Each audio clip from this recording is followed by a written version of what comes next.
Mengasah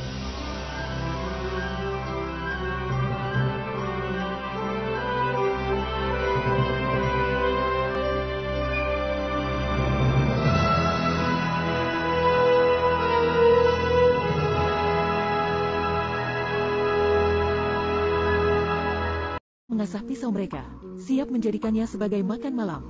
Bahan paling enak, tiba-tiba seseorang menyuntikkan sesuatu pada wanita itu. Anestesi, mereka juga mulai memotong tangan dan kaki. Kemudian juga menghentikan pendarahan. Dengan begitu bahan makanan tetap hidup, dan akan menghemat lemari es untuk membuatnya tetap segar. Ini adalah Amerika di masa depan. Orang yang tidak berguna atau ilegal akan dianggap sebagai orang cacat oleh pemerintah. Mereka diasingkan ke hutan belantara tanpa kontrol hukum. Arlene adalah gadis muda dan sangat cantik. Namun karena ia tidak ada kontribusi untuk negara, Arlene dilempar ke dalam hutan. Lehernya juga ditato dengan nomor sekunder 5040. Arlene tidak punya tempat untuk pergi. Sebuah tanda peringatan di depan tertulis, "Tidak boleh masuk.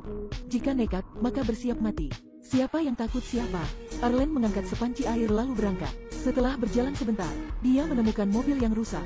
Arlene pun masuk ke dalam mobil itu. Sebuah kendaraan bermotor tiba-tiba muncul di belakang. Melihat hal itu, Arlene langsung melarikan diri. Mengapa dia tidak mengendarai mobil itu? Apakah Arlene tidak diberikan kunci mobil? Namun seberapa keras dia berlari, orang-orang itu berhasil menangkapnya. Saat Arlene bangun lagi, dia menemukan dirinya dirantai di atas tanah dan tak bisa bergerak. Lalu tak lama kemudian, kaki dan tangan Arlene dipotong dengan gergaji. Dia sudah sangat putus asa dan pasrah, karena pada akhirnya seluruh tubuhnya akan dimakan. Namun tiba-tiba Arlene mempunyai ide. Saat dia di toilet, Arlene sengaja menyebarkan kotoran ke seluruh tubuhnya. Bibi kanibal yang melihat Arlene penuh kotoran menjadi jijik dengannya. Bibi kanibal melepaskan belenggu Arlene, lalu menyeretnya keluar untuk dicuci. Pada saat itulah, Arlene menggunakan linggis yang tersembunyi di pasir. Ia menyerang kaki bibi kanibal. Lalu dengan cepat, Arlene merangkak dengan panik di sebuah tempat sampah. Arlene mengambil sebuah papan luncur, lalu perlahan melarikan diri dari zona kanibal. Tapi suhu gurun terlalu tinggi, ditambah luka di kaki dan tangannya, membuat Arlene mulai kehilangan tenaga dan pingsan di jalanan. Saat itu beberapa burung besar mengamati gadis itu. Untungnya, pemulung yang baik hati lewat dengan menggunakan troli, membawa Arlene ke sebuah tempat yang disebut kota kenyamanan. Orang-orang di dalam kota menerima Arlene. Dalam sekejap mata 5 bulan telah berlalu. Arlene sudah memakai tangan dan kaki palsu dan mulai beradaptasi dengan kehidupan di kota itu. Semua orang di sini sangat positif dan ramah, dan mereka selalu menjunjung tinggi impian dan harapan. Namun pada saat ini, yang ada di hati Arlene hanya kebencian terhadap kaum kanibal. Arlene membawa pistol. Pembalasan akan dimulai. Di sisi lain, di dalam pemukiman kanibal, Miami Man sedang melukis potret Honey. Lalu setelah selesai, ia menunjukkannya pada putrinya. Miami Man terlihat sangat menyayangi putrinya. Untuk menambah pendapatan, istri Miami Man, Maria, membawa Honey ke tempat pembuangan sampah. Mereka mengambil beberapa barang yang berguna. Pada saat itu, Arlene baru saja lewat di sana. Lalu dia bertanya pada Maria, apakah dia seorang kanibal? Maria menanyakan apa yang salah dengan kanibal. Bukankah mereka hanya makan untuk bertahan hidup? Arlene yang mendengar itu menjadi sangat marah dan emosi.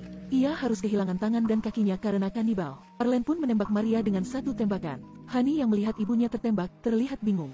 Ia tak tahu apa yang terjadi. Honey mencoba membangunkan Maria. Melihat hal ini, Arlene mulai menyesali tindakannya.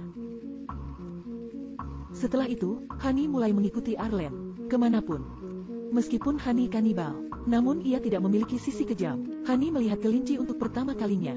Dia berdiri di sana dengan bingung. Arlene melihat bahwa Honey menginginkannya. Ia pun membelikan kelinci itu untuk Honey. Di sisi lain, Miami Man mengendarai tutu berkeliling mencari istri dan putrinya. Setelah melihat tubuh istrinya, tidak ada ekspresi sedih di wajahnya. Dia menemukan pemulung tidak jauh dari sana. Miami Man mengeluarkan potret lukisan Honey, lalu menanyakan pada pemulung itu. Apa dia melihat putrinya. Pemulung itu mengatakan iya, namun tidak mau mengatakan pada Miami Man. Miami Man mulai mengancam pemulung itu, sehingga pemulung itu akhirnya mengatakan bahwa Honey pergi menonton DJ bersama seorang wanita. Arlene dengan Honey mendatangi sebuah karnaval festival musik. The Dream, seorang DJ terkenal memulai debutnya. Dia sangat bergantung pada keyakinan ilusi, dengan memaksa pengunjungnya minum obat untuk mengendalikan kesadaran orang-orang yang datang ke sana. Arlene yang berkeliaran di pesta juga tidak luput dari obat itu. Kesadarannya berangsur-angsur kabur. Saat itulah Honey dibawa pergi oleh The Dream ke sebuah tanah tak bertuan, karena anak adalah harta yang paling berharga. Keduanya pun akhirnya terpisah begitu saja. Pertama kali ketika Arlene mulai sadar, ia tak bisa menemukan Honey dimanapun. Pada saat ini, Arlene berjalan ke gurun seperti berjalan sambil tidur. Sambil berjalan, ia bertemu Miami Man. Arlene tidak takut melihatnya. karena Arlen masih terpengaruh obatnya, dan kesadarannya telah dikendalikan oleh obat itu. Arlen membaringkan kepalanya di dada Miami Man. Ia berbaring dengan nyaman di sana. Arlen bangun dari tidurnya. Miami Man menghampiri Arlen, memegang kaki palsunya, lalu membangunkan Arlen. Kamu jauh dari zona nyamanmu sekarang. Arlen tidak berani mengatakan apa-apa. Kemudian Miami Man mengeluarkan potret putrinya. Arlen berbohong bahwa dia tidak tahu. Jadi Miami Man memaksanya untuk membantunya mencari Honey. Seorang pria gemuk muncul di jalan. Dia khusus berpatroli dalam gurun. Pria gemuk itu menawarkan bertukar air dan wanita. Di gurun yang panas, air jelas merupakan godaan yang hebat. Miami Man sangat haus sekarang. Jadi dia setuju untuk memberikan Arlen padanya. Tepat setelah Arlen dibawa oleh pria gemuk itu, Miami Man tiba-tiba meletakkan ketel air. Pria gemuk itu jatuh ke tanah. Miami Man memotong tangan pria gemuk itu, lalu melepas lengan pria gemuk itu. Sepertinya Miami Man masih memiliki sedikit belas kasihan. Karena dia ingin air dan wanita, keduanya terus mengendarai sepeda motor mereka. Arlen beralasan ingin pergi buang air kecil. Badai pasir tiba-tiba berhembus. Miami Man dengan tenang mengeluarkan sebuah kain putih, menutup Arlen dan dirinya. Arlen menoleh untuk melihat pria di sebelahnya. Meskipun dia tidak pandai mengekspresikan perasaannya, tapi Arlen tahu Miami Man sepertinya pria yang baik. Memikirkan hal itu, Arlen tidak membencinya lagi. Di malam hari ketika mereka berdua berbicara dengan serius, tiba-tiba seseorang menembak Miami Man. Miami Man tertembak di bahu dan darah mengalir deras. Pria ini berasal dari zona aman. Dia datang untuk menyelamatkan Arlen. Meskipun Arlen tidak terlalu bahagia, tapi Arlen kembali ke zona aman dengan pria itu. Miami Man tertinggal sendirian di gua untuk berjuang sendiri. Arlen yang sudah tiba di zona aman, merasakan perasaannya hampa dan kosong. Arlen sepertinya memiliki perasaan yang berbeda untuk Miami Man. Jadi dia mengambil senjatanya lagi. Memutuskan untuk membantu Miami Man menemukan Honey. Dia memegang potret Honey dan bertanya apakah mereka melihat Honey. Namun semua jawaban mereka sama, yaitu sama sekali tidak. Saat Arlen mulai putus asa, tiba-tiba ia melihat Honey dengan seorang wanita hamil. Honey dibawa ke kediaman mewah. Lalu untuk menemukannya Honey, Arlen datang ke sana. Ternyata ini adalah rumah Tuan Jim. Rumah Tuan Jim sangat mewah. Banyak wanita hamil tinggal di dalamnya. Arlen akhirnya mengerti mengapa Tuan Jim membawa pulang Honey. Dia menjadikan Honey sebagai umpan, menjadi alat kesuburannya, untuk lebih dekat dengan Tuan Jim. Arlen mulai berpura-pura menggodanya. Di sana Arlen mengalami kehidupan yang baik. Ia menginap di kamar yang luas dan mewah. Jika dia mengikuti Tuan Jim, Arlen pasti tidak perlu khawatir selama sisa hidupnya.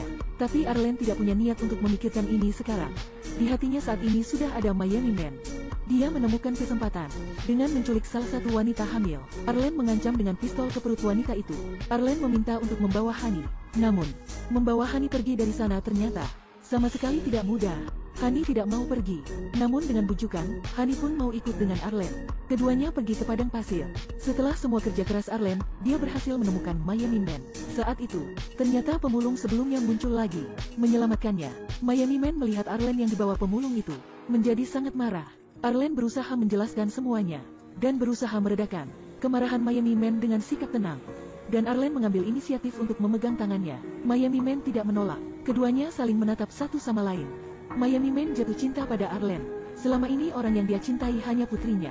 Namun sejak saat itu, Arlen juga dicintainya. Pemburu hutan belantara jatuh cinta dengan mangsanya. Kemahiran Miami Man saat bermain dengan putrinya terlihat sangat indah. Miami Man perlahan berjalan menuju mangsanya. Berhenti di depan mangsa dan berdiri diam di belakang. Letakkan headsetnya, mendengarkan permohonan mangsanya, lalu perlahan menghela nafas. Lalu dia memutar leher mangsanya tanpa ragu-ragu. Tata letak situs penyembelihan, seperti kios daging babi di pasar sayur. Dia adalah seorang kanibal yang berpengalaman. Pada saat yang sama itu membuat kita jelas merasa dia tidak kecanduan kanibalisme, tapi memakan orang untuk bertahan hidup. Lagi pula, mangsa yang paling mudah ditemukan di gurun. Orang-orangnya, seorang kanibal berdarah dingin, wanita yang cerdas dan kuat, di gurun berdarah dan kejam. Mereka bertemu satu sama lain. Oke, sekian video kali ini. Silahkan tinggalkan komentar. Jangan lupa like, komen, dan follow.